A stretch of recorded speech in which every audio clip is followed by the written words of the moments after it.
Man, I really wish I could play D&D and Digimon, but it doesn't exist.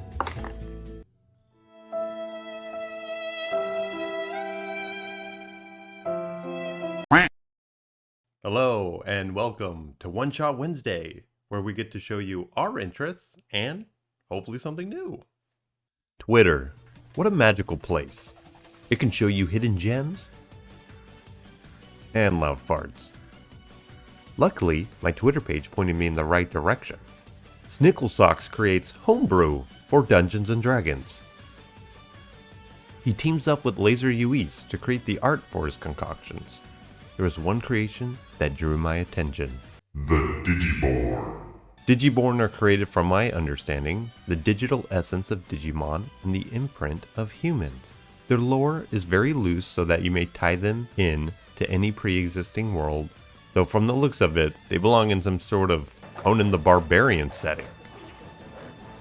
There are only a few of them: Greyborn, Growlborn, and Kabuteriborn. I don't think I need to say out loud, but I will for the people in the back. The art is phenomenal! It really does look official, like as if these Digimon biomerged. Biomerge Digivolution. Biomerge activate!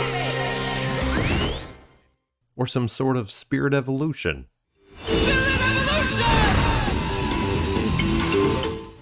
Now, we will have a closer look at the Greyborn and see what the player can expect when they choose this race. Using the Digiborn, your constitution score is increased by 1. Age, alignment, size, speed, and language. All of these are what you would expect in a player race, and again, flexible to let your imagination run wild. The core ability behind the Digiborn is the ability to evolve. Every Digiborn can evolve to an ultimate stage and a mega stage. To trigger these evolutions, there are a few conditions. Ultimate. You must have less than half of your total hit points and be in combat. Mega requires the same condition, but 2 allied creatures within 60 feet must also have half their HP left, or if an allied creature failed their last death saving throw. This essentially means if one of the player characters dies. Ultimate lasts for 10 minutes, while the Mega form only lasts for a single minute. These forms cause exhaustion, and you may only go into these forms once per long rest. Every subspecies of Digiborn gain the same benefits while in these forms. Ultimate grants +1 to all attack and damage rolls, and you are allowed to spend up to half of your hit dice to gain temporary hit points.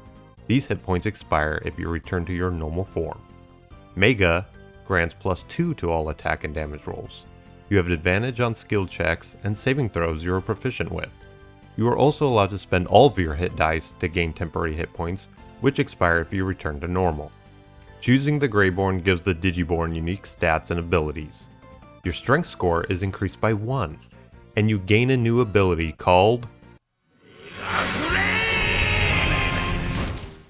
You excel a ball of fire at a target you can see within 60 feet. Make a ranged attack, and on hit, the target takes 2d6 fire damage. You can use this ability once per long rest. Once the Greyborn evolves to its ultimate stage, it gains the abilities of Metal Greymon.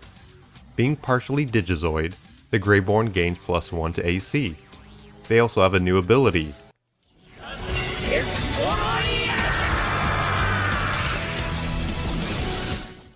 As an action, you let loose 2 organic missiles.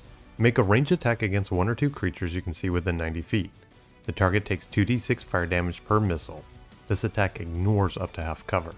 You can use this ability once per ultimate form.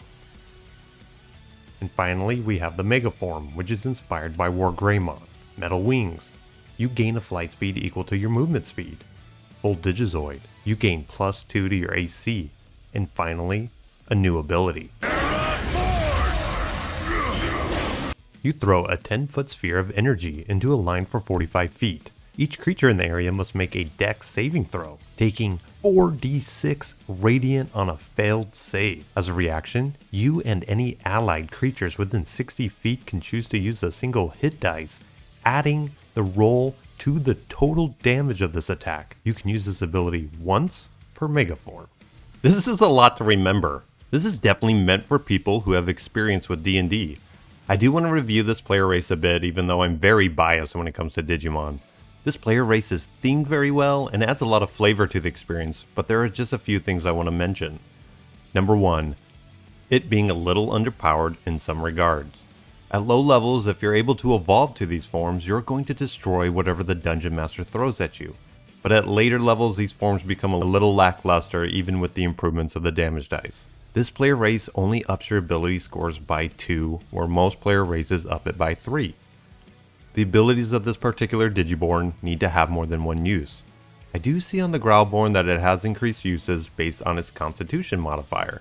The second thing that I would like spruced up is more of its role-playing flavor. Most player races have niche abilities that help them explore, deal with social encounters, or add different proficiencies that you can choose from.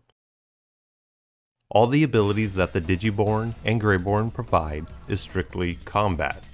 This may be the intention of the creator, so this is just a personal preference. This last point doesn't make or break anything for anyone playing these races, but the word choices for the descriptions and abilities is a mixed bag. For most people, they probably wouldn't notice or care, but the names of Digimon, their abilities, and evolutions are named differently based off the translation. For instance, Omnimon is named Omegamon in Japan. It makes sense since there is also an Alphamon, but I tend to lean towards Omnimon since it rolls off the tongue better, and I am nostalgic for the movie. Omnimon! A lot of the descriptions going to the Digiborn and also Greyborn bounce between Japanese and English terms. Evolution is the Japanese term for Digivolution. Mega Flame and Giga Destroyer are Japanese names for Nova Blast and Giga Blaster. Terra Force is the English name of Gaia Force. Again, this is super picky of me. This isn't a mark against what they have done here. If you want to support Snickelsox and LluisAbadias, they both have Patreons. The links are in the description below. As much as I love this creation, they have also dabbled in Pokemon and even creepypasta. The both of them are hitting home runs when it comes to homebrew content for D&D, and I can't wait for more. Thank you so much for joining me on another One Shot Wednesday. If you have any questions or opinions on what you just saw, please leave a comment down below. If you liked what you saw, hit that like button or even subscribe. We're still relatively small, so anything helps. And again, thank you, and I'll catch you on the next episode.